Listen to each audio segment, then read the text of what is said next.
Depuis l'avènement de l'humanité, on a toujours différencié l'homme de l'animal. Si l'homme est un animal, il présente cependant plusieurs particularités qui l'en différencient.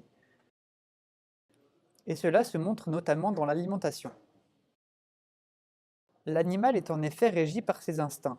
Il obéit au déterminisme naturel et son alimentation ainsi que son mode de vie sont basés là-dessus. Alors que l'homme ajoute une variable à tout cela. En effet, s'il est omnivore de base, son mode de consommation est également régi par la raison. Il est en capacité de questionner son déterminisme naturel et donc d'avoir le choix. La façon de consommer de l'homme a évolué au fil des millénaires et des siècles, passant de la chasse à l'élevage, puis à une production industrielle dans le but de nourrir l'humanité. On peut se demander pourquoi l'homme mange d'autres animaux. Est-ce la même chose que lorsqu'un animal en consomme un autre? Désormais, les simples consommateurs, qui constituent une écrasante majorité de la population, ne sont pas ceux qui élèvent ou pêchent les animaux qu'ils consomment. Cela marque une différence frappante entre le mode de consommer des humains et celui des autres animaux.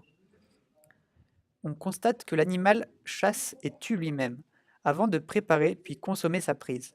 Il suit donc tout le procédé de la chaîne lui-même, au contraire de l'être humain.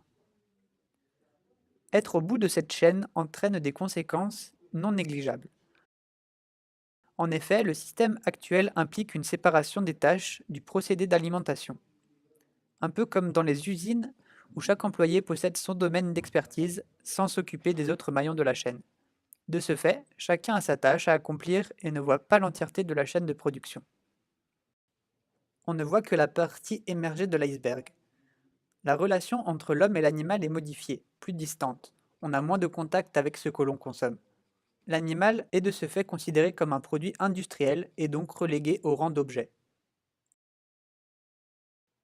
Il faut passer de ça à ça.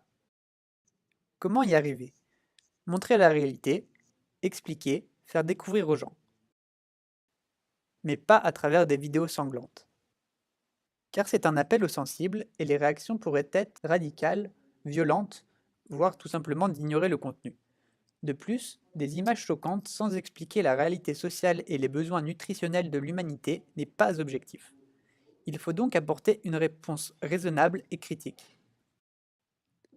Comment faire et quelle partie de la société viser? Les enfants. On projette nos espoirs sur eux car ils sont en pleine étape de compréhension du monde. Notre but est donc de se placer dans cette période pour les accompagner dans leurs réflexions et leur donner les clés pour plus tard développer une opinion personnelle et éclairée. Sortir de l'image idéalisée de l'alimentation. Nous voulons faire vivre une expérience à travers la découverte du système. L'usager deviendra alors un archéologue à la recherche de la vérité. Il cherchera des pistes à travers un parcours et émettra des hypothèses en vue de saisir ou découvrir la réalité.